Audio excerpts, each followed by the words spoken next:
శుభోదయం. మా శ్రీ మీనాక్షి సుందరేశ్వర వనంలో వెలిసిన కనువిందు చేస్తున్న తామర పువ్వుల పద్మముల సోయగాలను తిలకిస్తూ తామర పువ్వుల విశిష్టతను తెలుసుకుంటూ మిద్దె తోటలో తామర పువ్వుల మొక్కలు పెంచడంలోని మెళకువలు, ఎక్కువ పూలు పూయడానికి తీసుకోవలసిన జాగ్రత్తలు మొదలగు విశేషాలను తెలుసుకుందాం. తామర పువ్వు పవిత్రమైన పుష్పము. తామర పువ్వును పద్మం, కమలం, పంకజం, అంబుజం మొదలైన పేర్లతో కూడా పిలుస్తాము. పురాణేతిహాసాలలో తామర పువ్వుకు ప్రత్యేక స్థానం ఉన్నది. దేవతలు పద్మములలో ఆసీనులై దర్శనమిస్తూ ఉంటారు. విష్ణు భగవానుని పద్మనాభుడు, కమలనాభుడు అని అంటాము. విష్ణు భగవానుని నాభి నుండి వచ్చిన పద్మము నుండి ఉద్భవించిన బ్రహ్మను పద్మాసనులు అంటాము. తామర పువ్వుకి మరొక పేరైన పంకజము అంటే బురద నుండి జన్మించినది అని అర్థము. కొలను అడుగున ఉండే బురద నుండి తామర పువ్వు వస్తుంది. అయినా నీటి ఉపరితలం పైకి పెరిగి సూర్యోదయంలోనే సూర్యుని వైపుగా తామర పువ్వులు వికసిస్తాయి. అందుకే సూర్య భగవానుని కమలాప్తుడు, పద్మబాంధవుడు అని అంటాము. పద్మములలో ఆసీనులై ఉన్న దేవతలను ఏ విధంగా పూజిస్తామో తెలుసుకుందాం. శాంతం పద్మాసనస్థం శశిధర్ మకుటం పంచవక్త్రం త్రినేత్రం అని పరమేశ్వరుని పద్మాసన భగవతి పద్మనాభ సహోదరి, సహస్రదళ పద్మస్థ సర్వవర్ణోపశోభిత అని లలితా పరమేశ్వరుని శాంతాకారం భుజగసేనం పద్మనాభం సురేశం అని విష్ణు భగవాన్ని పద్మాసనే పద్మకరే సర్వలోకైక పూజితే నారాయణ ప్రియే దేవి అని లక్ష్మీదేవిని, పద్మపత్ర విశాలాక్షి పద్మకేసరవర్ణిని నిత్యం పద్మాలయాదేవి సామాం పాతు సరస్వతి అని చదువుల తల్లి సరస్వతీదేవిని ఈ విధంగా సకల దేవతలను వర్ణిస్తూ అర్చిస్తాము. ఇంతటి పవిత్రమైన ప్రత్యేకమైన స్థానం కలిగిన తామర పువ్వులు చెరువులలో, బురదలో పుట్టి వికసించినప్పటికీ తామర పువ్వులపైన, తామరాకులపైన నీరు నిలబడకుండా, బురద అంటకుండా స్వచ్ఛంగా నిర్మలంగా ఉంటాయి. అందుకే ఏ విధంగా తామరాకుపై నీటి బొట్టు తడి అంటకుండా జారిపోతుందో అదే విధంగా విషయవాంఛలకు, విషయాసక్తులకు లోను కాకుండా తమ సర్వకర్మలు భగవంతునికే అంకితం చేసేవారు పాపంచే తాకబడరు అని శ్రీకృష్ణ భగవానుడు భగవద్గీతలో చెప్పారు. పండుగలలో శ్రావణ మాసంలో వరలక్ష్మి వ్రతంకి, దసరా నవరాత్రుల్లోనూ, వినాయక చవితి పూజలకు తామర పువ్వులు, కలువ పువ్వులతో భగవంతుని పూజించి చాలా ఆనందిస్తాము.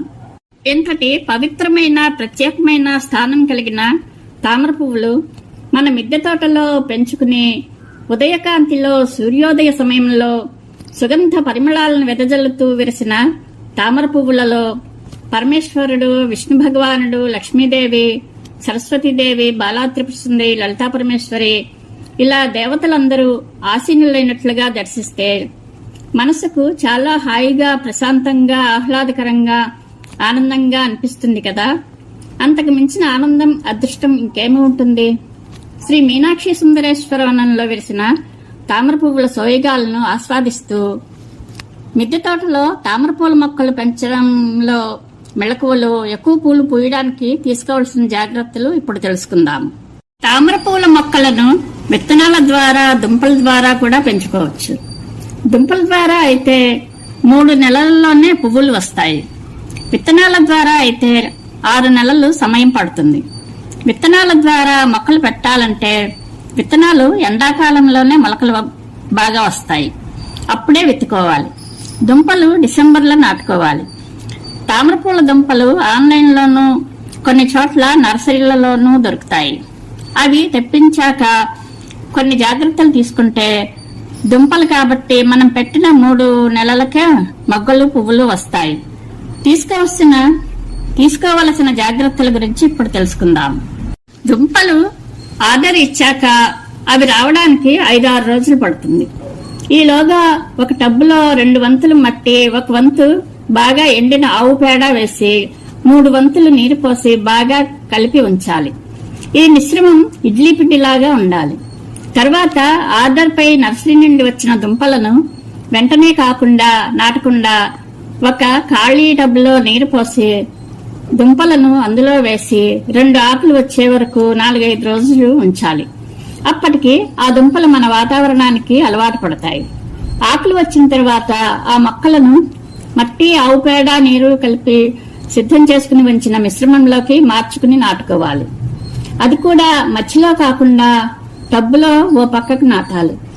మొక్కలను అందులో నాటిన తర్వాత ఒక లేయరు కొంచెం ఇసుక జల్లాలి. ఇలా పైన ఇసుక జల్లడం వలన టబ్బు అడుగున భాగంలో ఉన్న మట్టి పైకి రాకుండా నీరు శుభ్రంగా ఉంటుంది. కావాలనుకుంటే ఇసుక పైన రంగురాళ్లు కూడా వేసుకోవచ్చు.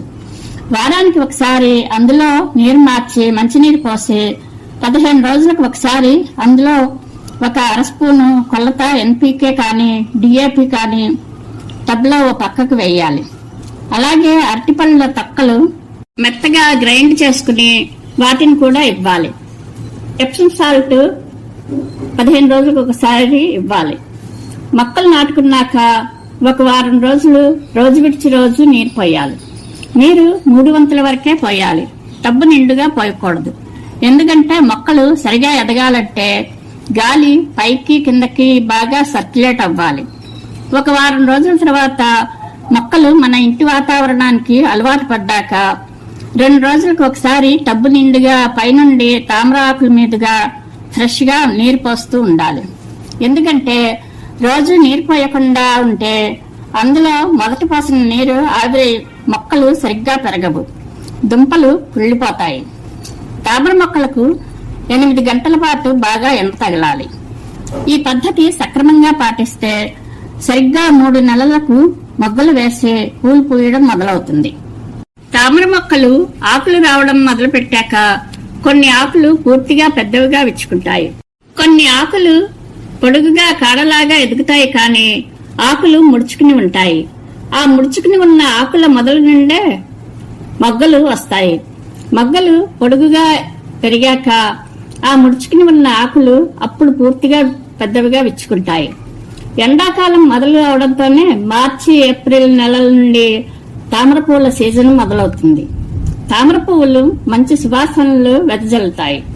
ఉదయాన్నే కొలంలో విరిసిన తామర పువ్వుల సోయగాలను, తోటలో విరిసిన వన్నెల పూబాలల సోయగాలను చూసుకుంటూ ఉంటే మనసుకు చాలా హాయిగా, ప్రశాంతంగా, ఆహ్లాదకరంగా ఉంటుంది.